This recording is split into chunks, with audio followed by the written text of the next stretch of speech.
Olá pessoal, bem-vindos aí à nossa aula de auditoria e consultoria em recursos humanos. E hoje nós vamos falar sobre relatório de auditoria. Nessa aula nós vamos falar exclusivamente sobre relatório de auditoria.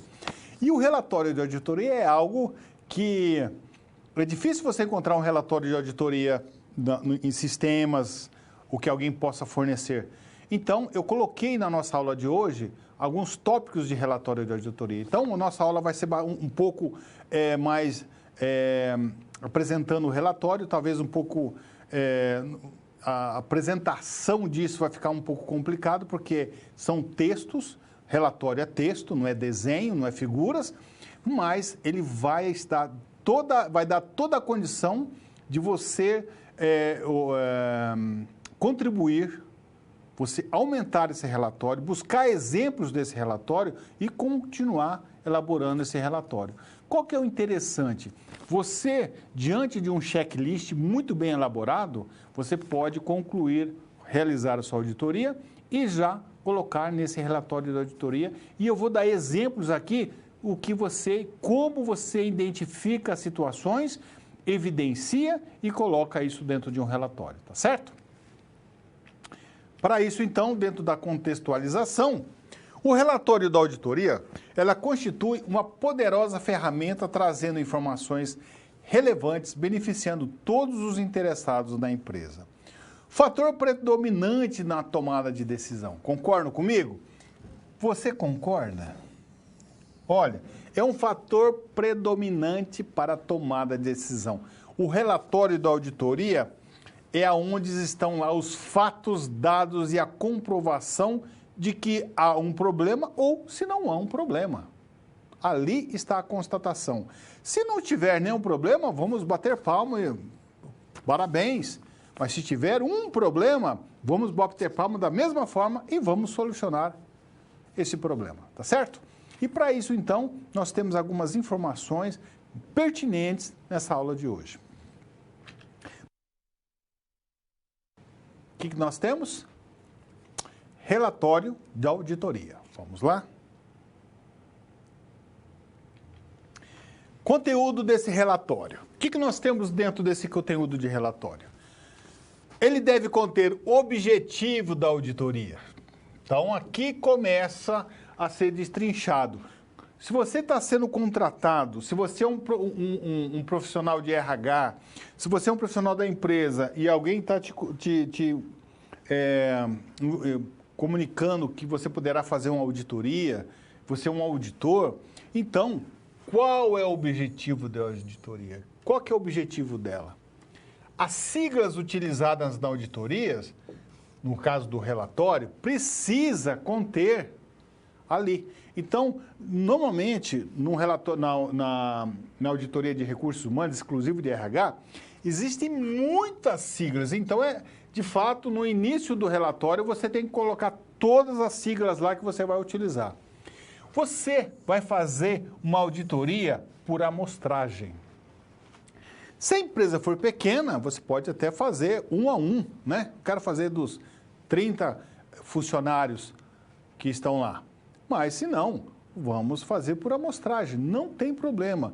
O importante é que você busque essas informações, ateste essas informações, para que comprove se realmente está dentro das normalidades, dentro da conformidade ou não.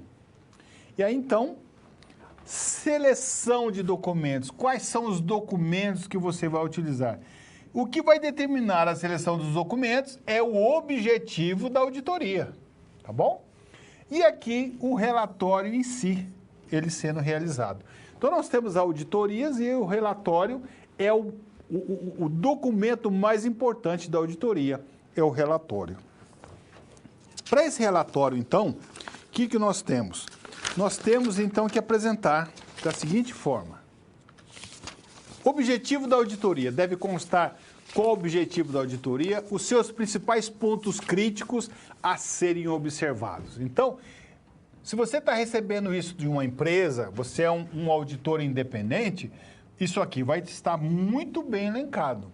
Definidos os processos que serão auditados. Então, por exemplo, se você faz parte de uma empresa auditora, e uma empresa está contratando, ela vai te contratar para fazer uma auditoria onde? Em recursos humanos, na área de produção, na área de engenharia, aonde? Em toda a empresa. Qual o objetivo disso?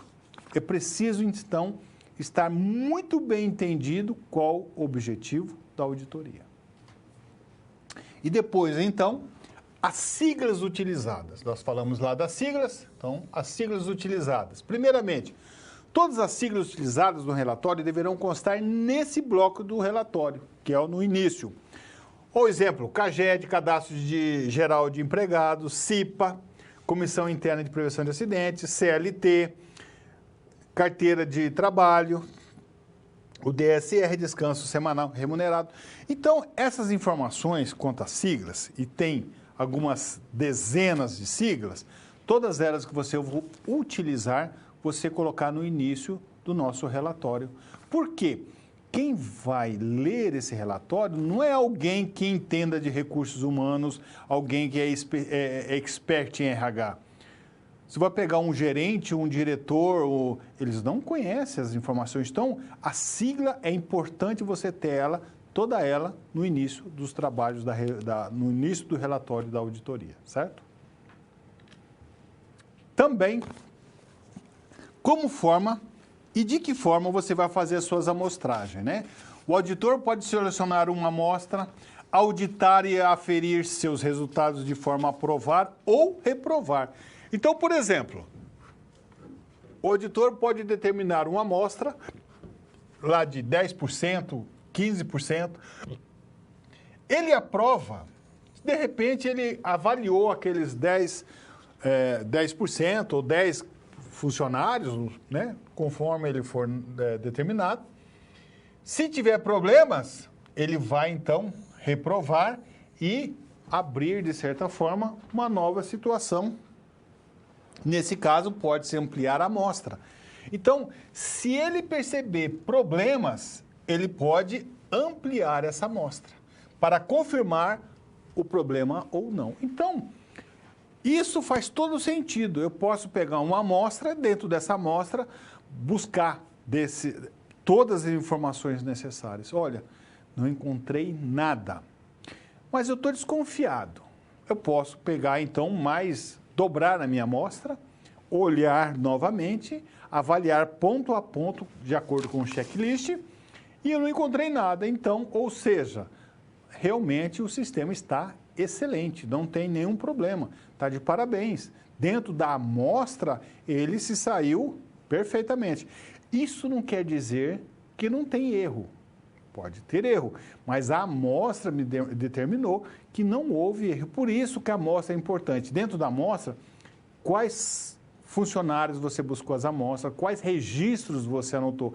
Por isso que faz todo sentido, tudo aquilo que você buscar dentro da área de RH, amostras, funcionários, nomes, tudo isso você precisa ter registros, cópias para fazer parte do relatório da auditoria, tá certo?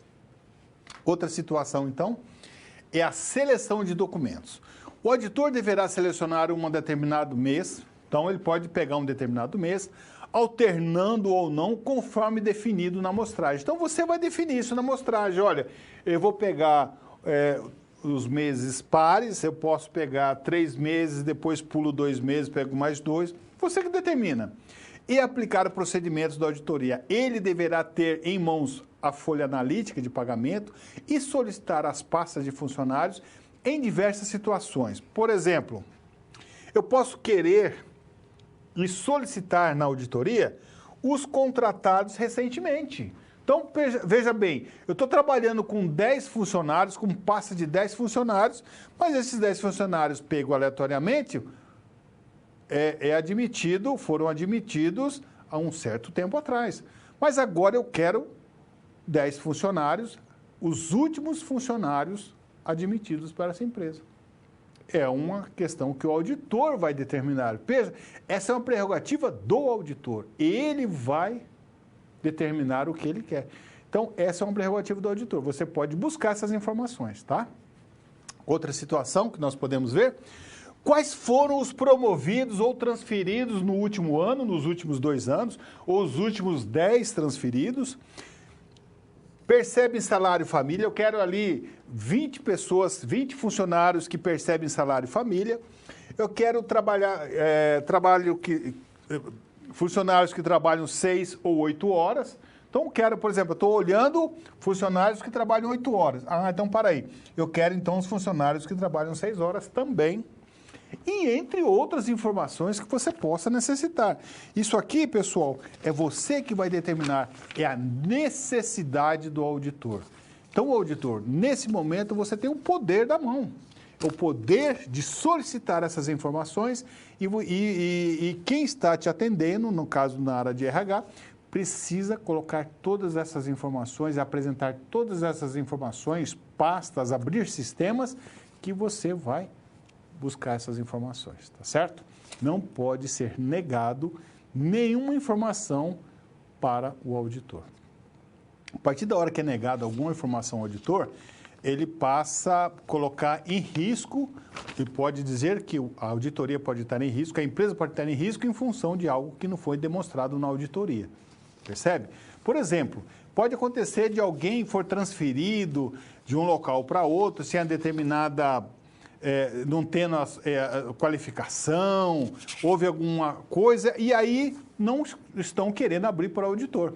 Então, o auditor já pode colocar um sinal vermelho ali dizendo que existem riscos, não foram apresentados essas informações e por que então não foram apresentadas as informações. Então, aí a pergunta começa a ficar muito mais complexa, né? E aí, a responsabilidade da área de RH aumenta muito em responder essas situações. Ou seja, o auditor ele tem autonomia para buscar, para solicitar informações e fazer as suas anotações necessárias.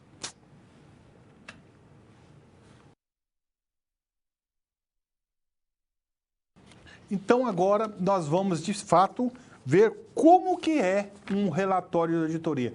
Vai ser, eu vou ler aqui a vocês, são relatórios, vou ler com vocês aqui, mas é um pouco maçante, mas vocês vão perceber que isso vai fazer toda a diferença na hora de você montar o relatório da sua auditoria. Vamos lá? É um exemplo bastante interessante. Primeiro, em função daquilo que nós já colocamos que tem que vir antes do relatório, né? Eu preciso, então, agora auditar o trabalho em dias determinados a descanso semanal. Então, ou seja, trabalho nos dias destinados a descanso semanal. O que é isso? São funcionários que vêm trabalhando nos dias destinados a descanso semanal, sem que o referido descanso seja concedido em outro dia da semana. Evidência. Então, vamos lá. Olha lá. Eu constatei o problema, está aqui o problema constatado. E quando você constata o problema, você generaliza ele. E aí você tem o quê? O funcionário e o fato, né? José Carlos, dia de descanso semanal e trabalhado pelo funcionário. Então, esse dia 12/7 era o dia de descanso dele, mas ele trabalhou. Antônio de Mendonça era o dia de descanso, mas ele trabalhou no dia 14. Rubem Braga Bueno também trabalhou no dia 16/7, porém era um dia de descanso semanal. Carla Tereza Nunes, também 16/7, e Palmira Aguilar. Perceba, então, que eu consegui levantar o funcionário e o dia do descanso semanal que ele trabalhou. E qual o impacto disso? De acordo com o artigo 67 da CLT, é assegurado a todo trabalhador um descanso semanal de 24 horas consecutivas, mais 11 horas entre uma jornada e outra, perfazendo assim 35 horas, o qual, salvo por motivo de conveniência pública ou necessidade imperiosa do serviço, que deverá coincidir com o domingo. Então, perceba que eu estou aqui justificando o que está ocorrendo. E qual o impacto disso dentro da organização? A lei está dizendo que existe um prazo e eu não estou cumprindo esse prazo de descanso. Então, a próxima situação, o que eu tenho aqui? Alertamos que, independente do pagamento da jornada extraordinária, Se o procedimento em pauta for detectado pela fiscalização do trabalho, a empresa estaria sujeita à multa estabelecida no artigo 75 da CLT, cujo valor varia em UFIRS aqui, né? Dobrada na reincidência, posição ou desacato. Então, perceba o quê? Se a empresa está fazendo isso, ela está correndo risco. A qualquer momento ela pode ser autuada. Então, como que eu posso identificar isso? Da forma que eu mostrei para vocês. Eu tenho que identificar, colocar um texto, identificar os funcionários e aí então adentrar essas informações. Vamos para o próximo? Marcação antecipada do ponto. Então, o que nós temos aqui? Marcação antecipada do ponto. Isso foi o que eu determinei e que eu achei. Alguns funcionários vêm fazendo alguns minutos extras na entrada do trabalho, devido efetuarem registros de ponto com antecedência e após o horário de trabalho, os quais não foram computados no cálculo das horas extras. Então, olha cá, eu não paguei, tá? Eles computaram, mas eu não paguei. No entanto, não há autorização por escrito do encarregado chefe da seção. Então, evidências, o funcionário José Carlos, no dia 12/7, início da jornada, fez 25 minutos em hora extra. Antônio César, 14/7, final de jornada, ele fez 25 minutos no final de jornada. Rubem Penotti fez 17 minutos no final da jornada. Carla Nunes fez 18 minutos no início da jornada. E Palmira fez 22 minutos após a jornada. Então, eu detectei isso. O que acontece? Vamos lá? Em eventuais reclamatórias trabalhistas, os referidos registros poderão ser considerados como tempo à disposição da empresa e, por ser consequente, exigir pagamentos de horas suplementares. Então, ou seja, eu não paguei hora extra, mas se eu for levada, se alguém sair da empresa e exigir, entrar na justiça pedindo hora extras, pagamento de hora extra, vou ser obrigado a pagar essas horas extras. Perceba, então, a fragilidade da organização, se ela não tem esses controles adequados, e é nesse momento da auditoria que você vai buscar. Próxima situação. Salário família e a parte de documentação. Vamos ver como que isso ocorre? Vamos lá, então. Salário família, documentação. Verificamos a existência de pendências quanto à documentação necessária para concessão de benefícios do salário família, como exemplos citados. Então, aqui a evidência. Os funcionários, José Carlos, o que a documentação pede? Né? Ele falta a ficha de salário família, não possui termo de responsabilidade para fins de salário família, não apresentou a caderneta de vacinação. Já o Antônio Mendonça não apresentou o comprovante de frequência escolar do filho com idade a partir de 7 anos. Rubens Braga, não apresentada anualmente a caderneta de vacinação do filho, menor de 6 anos. E a Palmira, falta ficha salário família. Então, quando eu tenho isso, ele me gera mais informações. Conforme disposto no decreto 53.153 de 63, na ordem de serviço do INSS, artigo 81 a 92, do decreto 3.048, o pagamento da cota de salário família é devido quanto à apresentação da cópia de certidão de nascimento dos filhos. Isso aí é a justificativa do termo de responsabilidade condicionado, ainda a apresentação anual de cópia de cartão da criança, caderneta de vacinação, atualizado, bem como o empregador deverá manter os seus arquivos e ficha salário família e comprovante de frequência escolar do filho a partir de 7 anos de idade. Infração: falta de documentação necessária na concessão de benefícios. Então, olha só, ele está pagando, porém, não tem toda a documentação. Qual que é a penalidade? Suspensão do pagamento de benefícios ao funcionário, considerando os valores pagos como remuneração, exigindo-se os encargos previdenciários sobre os mesmos. devolução aos cofres do INSS dos valores deduzidos e também a título de salário família, neste caso considerado como indevidos. A partir dessa data, multa administrativa variáveis no valor de X, né? A X, conforme preceitua o artigo 28, aplicando-se o disposto do artigo 290 e aí vai. Então, são as portarias que regulamentam isso aí. Sem ter isso aí, pessoal, vai ficar complicado. Então, perceba o quanto é importante você ter as informações e você colocar isso dessa forma. Então, isso faz parte do relatório. E pode ser dessa forma, o relatório é desta forma mesmo. Ponto a ponto, ponto a ponto. Professor, mas o relatório vai ficar cumprido? Não tem problema. Ele é a evidência do que você está fazendo na auditoria. Então, muitos de vocês já falaram, então eu não pensava que era tão simples. E de fato é simples. Perceba que se você tem um exemplo de relatório de auditoria, vai ficar muito mais simples para você. Outra situação,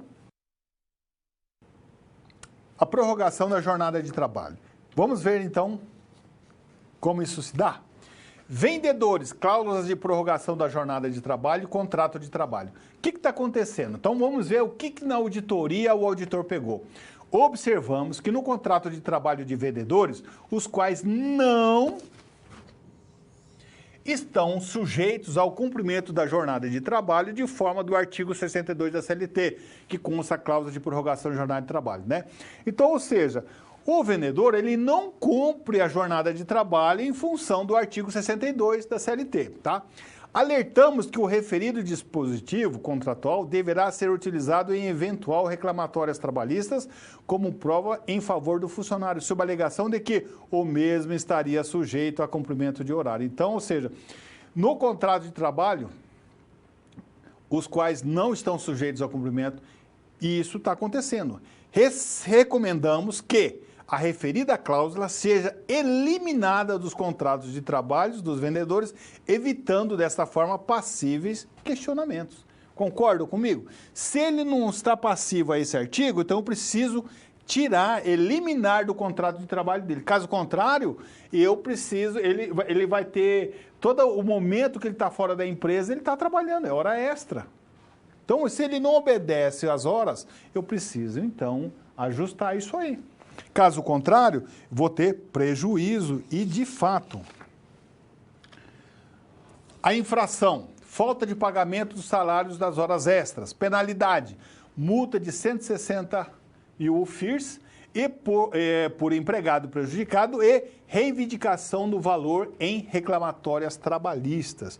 E isso é fácil, se não tiver realmente aplicado dessa forma, eu sou passivo, sim, de ser autuado do passivo trabalhista.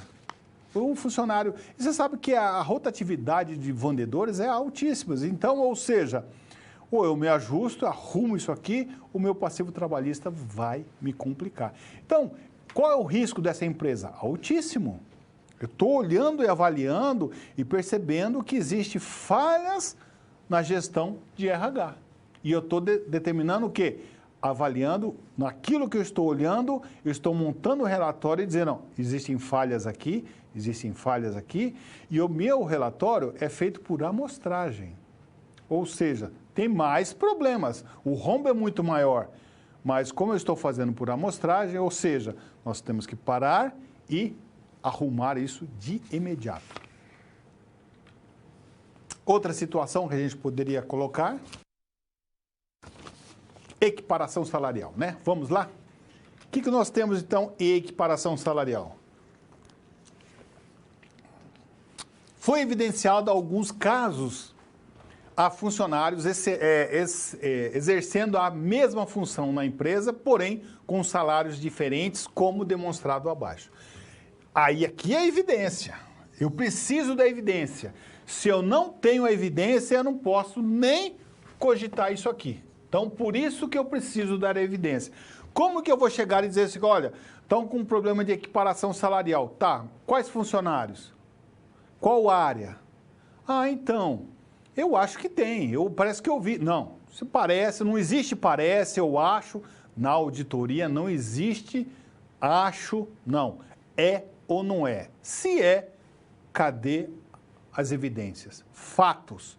Se não tem isso, não tem não conformidade. Ou seja, está maravilhoso o sistema. Você, como auditor, então, tem que se precaver, buscar todas essas informações para que você possa, na hora de avaliar, colocar isso em prática. Se alguém dizer, olha, você está inventando esse número, não. Eu tenho todas as evidências aqui e anexadas ao nosso relatório. Vamos ver então o que está acontecendo? José Carlos. Pessoal, as datas, valores e nomes, é tudo fictício aqui, né? Nós inventamos. Se você for pegar a data do dia 12 do nome aqui, do 9, pode ser até cair no domingo, não tem problema. Aqui a intenção nossa é apenas dar um exemplo para vocês. José Carlos, auxiliar de escritório, salário R$ 3.500. Antônio Júnior, admissão 14/7/2011, auxiliar de escritório, R$ 2.700. Então, ou seja, mesma atividade, salários diferenciados. Então, aqui é uma situação, deixa eu já... Outra situação, Carla Tereza, admitida em 16/7/2012, ela é vendedor, salário R$ 2.500. Palmira, 18/11, vendedor, R$ 3.700. José Bastos, admitido dia 10/2/2009, auxiliar administrativo, R$ 2.700. E Rosiclei Neia, 28/6/2008, auxiliar administrativo, também R$ 2.950. Apesar de ser um valor pequeno, mas o que ocorre? É passivo de equiparação salarial. A lei é clara quanto a isso. E é isso, então, o que ocorre? Quais são as penalidades contra isso? Alertamos, então, que em uma reclamatória trabalhista, o funcionário poderá vir a reivindicar a equiparação salarial, ele tem direito, alegando exercer a mesma função, porém com salário distinto, como base no artigo 461 da CLT. Então, você aqui já demonstra a fragilidade da organização em passivos trabalhistas.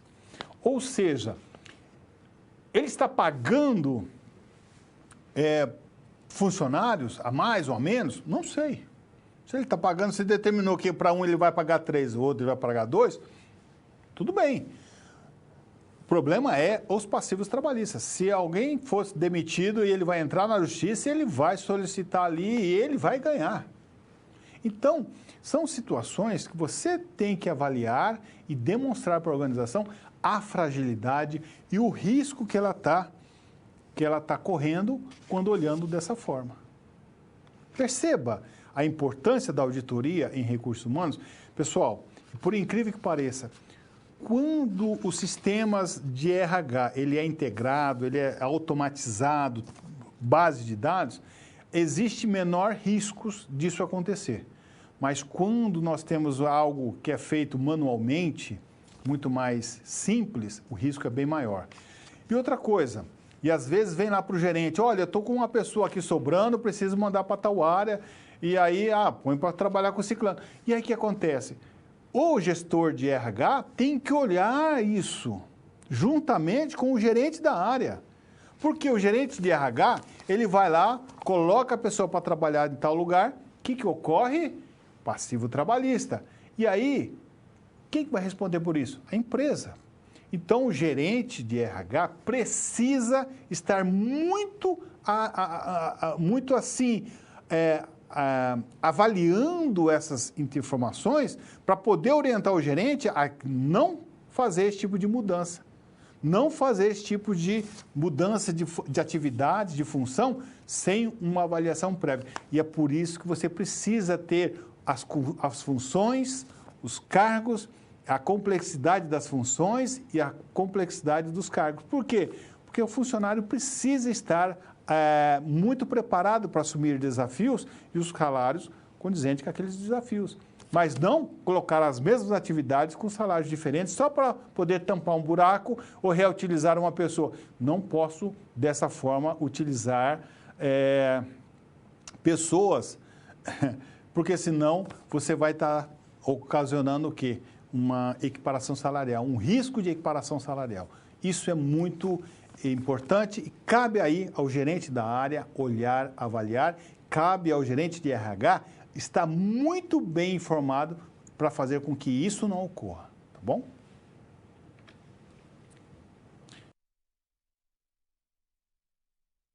Problema. O que vem então na nossa situação problema que não é diferente, a nossa situação problema não é diferente do que nós estamos vendo aqui, que é relatórios. E por que eu digo isso? Porque esse é o papel da nossa atividade dessa aula, é mostrar a vocês o relatório da auditoria. Tá certo? Então, se vocês não têm um exemplo de relatório, eu estou mostrando aqui um exemplo de relatório a vocês. Então, vamos lá a uma situação. Ao realizar uma auditoria em uma empresa de confecção que passa por momentos difíceis em função dos aumentos de seus custos, ela contratou uma empresa de auditoria com o objetivo de avaliar como estão os processos de RH. A auditoria foi realizada e as atividades não conformes foram identificadas e descritas em relatórios final da auditoria, contendo seus respectivos impactos. E é isso que é interessante, é isso que nós vamos colocar dentro do relatório de auditoria. Claro que nós temos aquele cabeçalho que nós colocamos no início lá, os objetivos da auditoria, todas aquelas informações, as siglas, e no final aqui o próprio relatório da auditoria. Para isso, então, o que nós temos? No caso aqui, resolvendo a situação problema. Na auditoria, foi avaliado o registro do ponto jornada de trabalho. Então, vamos lá. Verificamos, mas primeiro, então, vamos só voltar aqui para a gente ver o seguinte. Ela constatou que a empresa de auditoria com o objetivo de avaliar como estão seus processos, né? Auditoria em uma empresa de confecção que passa por momentos difíceis em função do aumento dos seus custos. Então, olha só, eu não estou aqui querendo saber por que ela está deixando de vender, né? Por que ela está deixando... Porque ela está deixando de produzir alguma coisa? Ela aumentou os seus custos. E esse é o nosso objetivo da auditoria. Para isso, então, verificamos que, na auditoria, alguns casos, funcionários vêm prorrogando no mesmo dia sua jornada em até 6 horas, promovendo excesso de jornada de trabalho diária, tá? Qual que é a minha evidência? O José Carlos... Ele trabalhou 12 horas e 25 minutos no dia 12/7 de 2016. Antônio de Mendonça, dia 14/7, trabalhou 12 horas e 21 minutos. Rubem Braga, 16/7, trabalhou 12 horas. Então, de 8 para 12, olha lá, né? Carla Nunes, dia 16, trabalhou 14 horas e 17 minutos. Palmira trabalhou 10 horas e 27 minutos. Naomi, no dia 5/7 de 2016, trabalhou 13 horas e 16 minutos. E José Bastos da Silva trabalhou, no dia 10/7, 14 horas e 16 minutos. Então, essas são as evidências. Tenho certeza que na auditoria terão talvez até muito mais funcionários fazendo hora extras. Mas então, esse é o meu objetivo. Eu vou avaliar, então, eu não vou avaliar reclamatória trabalhista, eu vou avaliar realmente aquilo que eu estou despendendo de aquilo que eu estou pagando, meus custos aumentaram. E por que está aumentando? Se contrataram auditoria em RH, porque viram que o custo com recursos humanos aumentaram. Então, eu vou em cima daquilo que realmente gera despesa. Tá bom?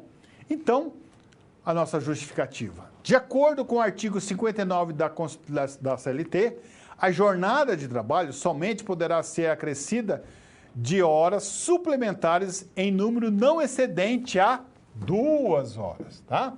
Desde que não ultrapasse o limite máximo de 10 horas diárias, e aí a gente viu que todos eles ultrapassaram a 10 horas, computando-se assim a jornada normal e extraordinária. Infração, excesso de jornada diária, extraordinária de trabalho. Penalidade, então nós temos a infração e a penalidade.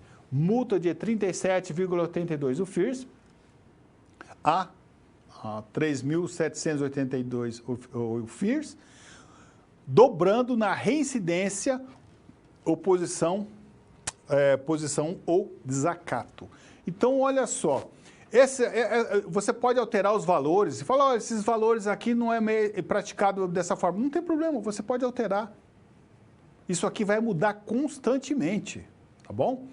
Mas qual é interessante? Eu estou falando para a empresa onde ela está gastando e não sei se isso vai agregar para a empresa, mas vai estar ligado com os custos daquilo que ela me contratou, daquilo que ela me nomeou auditor para avaliar, porque os custos com o pessoal estão aumentando.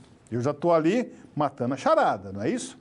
E aí, então, complementando, lembramos que a instrução normativa de 1 de 88 da Secretaria de Relação do Trabalho, do artigo 61 da CLT, estabelecem que, em se tratando de serviços inadiáveis, a jornada diária poderá ser acrescida de até 4 horas diárias. Então, ela poderá ser acrescida até de 4 horas diárias, exclusivamente para empregados maiores e mediante a comunicação ao órgão local do Ministério do Trabalho no prazo de 10 dias a contar o encerramento dos trabalhos. Então, ou seja, esses funcionários foi notificado à Justiça do Trabalho? O Ministério do Trabalho? Foi notificado? Tenho certeza que não. Então, estamos passivos, realmente, nós vamos estar pagando essas horas extras e está correndo um risco imenso de ser multado pelo Ministério do Trabalho. Outra situação que nós identificamos também, multas por atraso em rescisões. Então, vamos lá. A empresa vem pagando multas devido ao atraso na quitação de suas rescisões de alguns funcionários, como abaixo citamos. A título de exemplo, no mês de agosto de 2016. Então, ele pegou um mês, certo? Ele pegou um mês de agosto de 2016. A partir daí, então, ele pode até ampliar essa amostra aqui. Opa, em 2016 está dessa forma, né? Mas aqui eu estou dando uma ideia, como se a gente estivesse fazendo a auditoria lá em 2016, tá? Evidência. José Carlos foi pago em multa R$ 7.500. Antônio Mendonça, R$ 4.900. Rubem Braga Bueno, R$ 2.500. Carla Nunes, R$ 4.500. E Palmira, R$ 2.750. Como eu disse a vocês, os nomes aqui é apenas fictício, apenas para a gente colocar a vocês os exemplos, né? Mas eu estou pagando multa na rescisão. Mas por que isso está acontecendo? Vamos ver? Então, multas por atraso, né? O setor de pessoal, resolvendo a situação problema, o setor de pessoal nos informou que os funcionários pertenciam a uma regional de outra cidade. Pertenciam, então, à regional de uma outra cidade e o responsável demorou para enviar a documentação à matriz, ocasionando atraso na confecção dos documentos necessários ao desligamento dos funcionários. Recomendamos agilizar o procedimento de envio da documentação, bem como a confecção de documentação, objetivando evitar pagamentos da respectiva multa. Infração. Atraso no pagamento de verbas rescisórias, conforme preceitua o artigo 477 da CLT, artigo 6, parágrafo 6, e penalidades. Multa de 160 UFIRs por empregado prejudicado, conforme o artigo 477, parágrafo 8 da CLT. Então, se eu estou dessa forma, eu estou identificando ali o problema dessa empresa. É isso que a auditoria faz, exclusivo na área de RH. Então, ou seja, dependendo do objetivo daquilo que a empresa quer, eu vou buscar dentro da área do subsistema de recursos humanos. Se ela tem isso de forma aberta, vai ser muito simples e muito fácil de encontrar. Olhando o lado resumo, eu tenho a dizer para vocês que foi muito bom falar da auditoria, de consultoria em recursos humanos. Tenho certeza que vocês, futuros gerentes de recursos humanos, farão parte desse processo de consultoria, de implementação de novas metodologias de gestão de RH, trabalharão também no desenvolvimento e também farão parte de um RH estratégico muito importante para dentro da RH, é importante para os recursos humanos, utilização de ferramentas de gestão, utilização de ferramentas para coleta de informações e dados para realizar uma consultoria ou até mesmo uma auditoria, sem sombra de dúvida, você pode utilizar. Isso faz todo sentido. Até mais e boa aula a todos.